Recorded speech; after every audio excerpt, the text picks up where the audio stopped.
Hello and welcome back to the Auburn University RFID Lab. My name is Justin Patton and this is our monthly recap for May. A lot of things happened this month and a couple things coming up too. One is the Checkpoint Source Tagging Conference. About 3 weeks ago I was at a conference put on by our board members at Checkpoint. It was focused on source tagging. There were several different retailers and brands there. We had a great presentation and learned quite a bit, especially about anti-theft and anti-counterfeiting and source tagging and things like that. Also in the past month, last week, we were out in Phoenix at GS1 Connect. We did a presentation on Project Zipper, talked to a lot of people. It was a good show, as always, and we'll see a lot more of those folks again this week, because coming up on Thursday of this week is the board meeting. We've got a lot of stuff going on at the board meeting this week. Just kind of as a quick rundown, Dr. Rafi Ishfaq is going to give an update on this cycle count frequency study that he's been working on for the last few years. Dr. Amit Moray is going to talk to the board about some food safety tracking. We've got some new equipment that looks like we're getting in, and we have some grant funding for some concepts there, it looks like. Dr. Tanista Banerjee, she did a study in the lab on food promotions, so we're going to see what's going on with that. Gina Morgan at GS1 is going to talk about the new consumer IoT group and a little bit of the activities that's been going on in that space. We are going to have a presentation from Brand Elverston. He's going to talk a little bit about the future of technology and retail. And then finally, he and some of the students have been working on polishing off this EAS paper. It's a 10-year update on the study we did back in 2008 on UHF RFID as an EAS solution, and we're revisiting that, basically looking at how well RFID functions for detecting theft at an exit of a store. Then we got a couple things on the aviation side. Some really good news.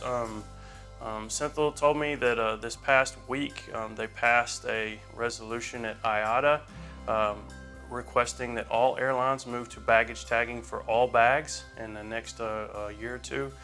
This is great. This is going to significantly expand RFID in the aviation space.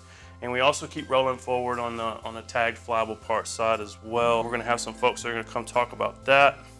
We're also going to have a tour of the airport facilities here at Auburn. I don't know if everybody knows this, but Auburn University actually owns an airport. We have the oldest aviation program in a university in the country. There's 2 new buildings going in there, one of which Delta funded and another is a aviation maintenance bay. We've got some students that are working on some proof of concepts with RFID for asset tracking in the maintenance bay. And then we're going to take a crew down there and they're going to connect with some of the airport team. Bill Hutto and James Birdsong. They've been excellent partners, and we're really looking forward to that partnership expansion that's going to add a lot of resources and capabilities on the aviation front. So we're going to take those partners down, our aviation partners, to go meet at the new space and to take a tour of the facility and all that good stuff. And then finally on the aviation side, Cynthia's going to give us some updates on the ARC program with respect to performance and quality. There's been a lot of work going on there. He's going to kind of give a full breakdown, and a lot of it's fairly technical, so I have to let him speak to it directly. But again, a lot of expanded momentum there, so it's good. And then last couple things, Tuskegee University, we've talked about them a few times. We've had a good partnership with them for the past several months. Tuskegee's going to speak to their engagement with the lab, with some of their students that are working down there and doing projects with us. And then Avar Robotics. Avar is a company we came across sometime late last year. Been working with them a little bit. They're working on pick operations with robotics for warehousing, and then also looking how that concept may work even in stores and other areas as well. So they'll be here. So it's going to be a full week, full day. On top of all that, we've got a separate breakout session on blockchain, and then we have a brand new demonstrator. This is something we're very proud of. We've tied together several of the demos in the lab. They're focusing on pick pack for items that are being packed throughout the door, outbound accuracy for case level RFID, inbound accuracy at receiving at the next facility. And we've tied all that together with a blockchain proof of concept so that we can actually see the data as we're capturing it being loaded up and then pulled back down when it gets to the next source. So if you're interested, give us a call, come by the lab. It's really cool. It's finally tying together a lot of the different demos we've had in the lab for several years now.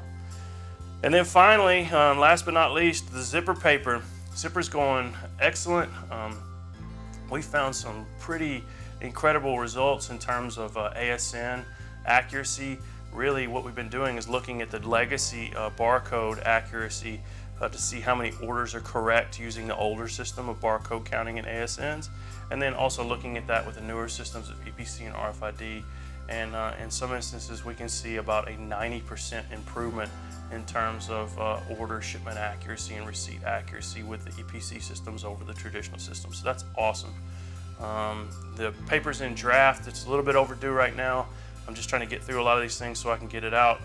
Got a draft coming this week and then a full paper immediately following.